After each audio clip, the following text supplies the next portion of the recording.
Здравствуйте, уважаемые телезрители! Мы продолжаем детально обсуждать проект основного закона страны и объяснять смысл и значение каждой статьи. Сегодня в центре внимания 3 глава, посвященная духовно-культурным основам общества. В последнее время не только в стране, но и далеко за ее пределами заговорили о духовных ценностях, особенно о том, в какой непростой ситуации она оказалась из-за пандемии коронавируса. Данному вопросу в предлагаемом проекте Конституции отведены 21 и 22 статьи, которые мы рассмотрим более подробно.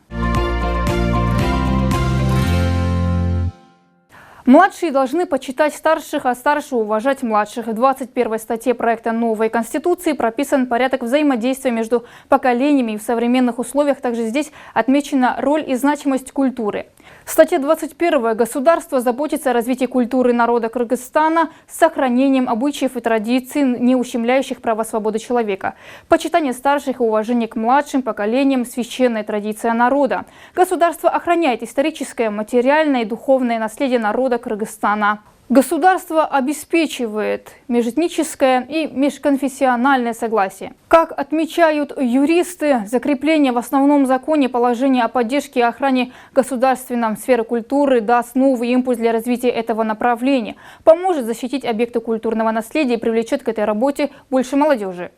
И вот когда мы говорим о духовности, когда мы говорим о культуре, на сегодняшний день это очень важно и необходимо. Давайте посмотрим весь мир, посмотрим общество, насколько духовность и насколько культура начинает падать. Вот в связи с этим вот в проекте новой Конституции вот прописано, что духовность – это что человек должен правильно воспринимать традиции и обычаи, а также культура – это манера поведения человека. С вопросами культуры неразрывно связаны такие понятия, как образование и наука. Как отмечается в проекте новой Конституции, данным аспектам со стороны государства будет уделяться особое внимание. Более подробно об этом можно прочитать в 22 статье. Развитие общества и государства опирается на научные исследования современных технологий и инноваций. Государство поддерживает все виды и формы образования в образовательных организациях, независимо от форм собственности. Государство заботится о каждом обучающемся, качестве обучения и повышении статуса педагогических работников. Государство финансирует и оказывает материально-техническое обеспечение деятельности государственных образовательных организаций. Государство содействует развитию науки и научно-творческому развитию, научно-технологическим достижениям, открытиям и изобретениям. Государство финансирует и поддерживает научные учреждения и организации, а также реализует стратегию их развития. Государство обеспечивает аттестацию научных и научно-педагогических кадров, способствующих научно-техническому прогрессу.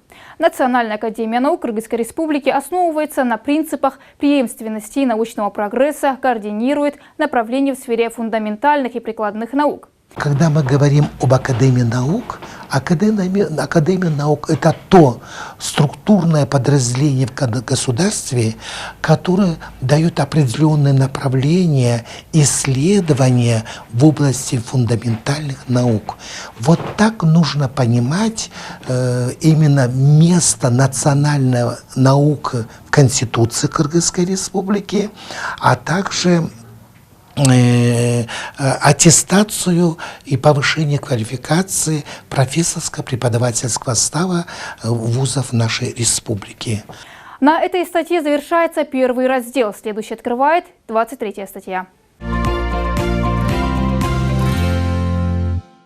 Второй раздел проекта новой Конституции посвящен правам и обязанностям человека. Первая глава объединила в себе общие принципы правообладания. Статья 23. Права и свободы человека неотчуждаемые принадлежат каждому от рождения. Они признаются в качестве абсолютных, неотчуждаемых и защищаемых законом, судом от посягательства со стороны кого бы то ни было. Права и свободы человека относятся к высшим ценностям Кыргызской Республики. Они действуют непосредственно, определяют смысл и содержание деятельности всех государственных органов местного самоуправления и их должностных лиц.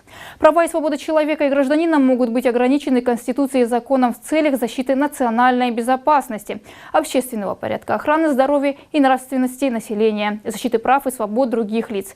Такие ограничения могут быть введены также с учетом особенностей военной или иной государственной службы. Вводимые ограничения должны быть соразмерными указанным целям. Запрещается принятие подзаконных нормативных правовых актов, ограничивающих права и свободы человека и гражданина. Законом не могут устанавливаться ограничения прав и свобод человека в иных целях и в большей степени, чем это предусмотрено Конституцией. Не подлежат никаким ограничениям установленные Конституцией права и свободы человека. Не подлежат никаким ограничениям установленные Конституцией гарантии запрета. И многие, наоборот, граждане Кыргызской республики, наши депутаты отмечают, что действительно весомое значение было выделено именно правам и свободам человека. Почему? Потому что высшая ценность в государстве – это является человек. Его права и свободы превыше всего.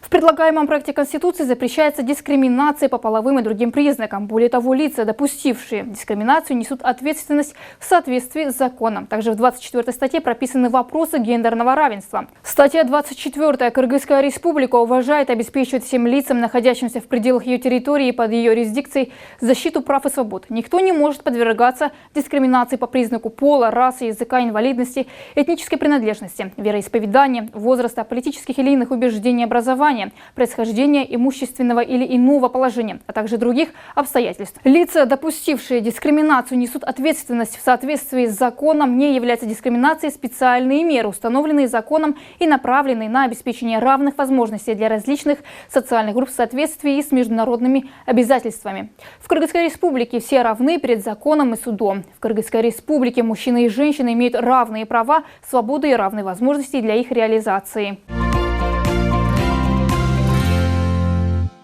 Помимо темы гендерного равенства, отдельно активисты предлагали ввести смертную казнь. Отметим, что данный вопрос был одним из самых резонансных, который поделил членов Конституционного совещания на два лагеря.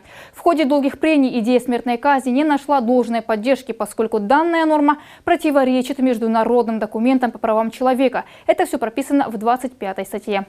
Каждый в Кыргызской республике имеет неотъемлемое право на жизнь. Посягательство на жизнь и здоровье человека недопустимо. Никто не может быть произвольно лишен жизни. Смертная казнь запрещается. Каждый имеет право защищать свою жизнь и здоровье других лиц от противоправных посягательств в пределах необходимой обороны. Смертная казнь у нас категорически запрещено. Поэтому и государство не имеет права лишать жизнь того или иного человека. Я хочу повториться, если даже он совершил особо тяжкое преступление, там просто-напросто есть пожизненное заключение.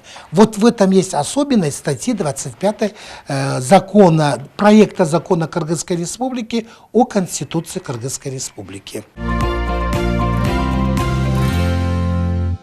При написании проекта основного закона споры и прения возникали не только среди членов Конституционного совещания, но и в обществе. Какие еще пункты вызвали большой резонанс и что в конечном итоге предлагает общественности данный документ? Ответы на эти вопросы мы продолжим искать в следующем выпуске. Оставайтесь на нашем канале. До новых встреч!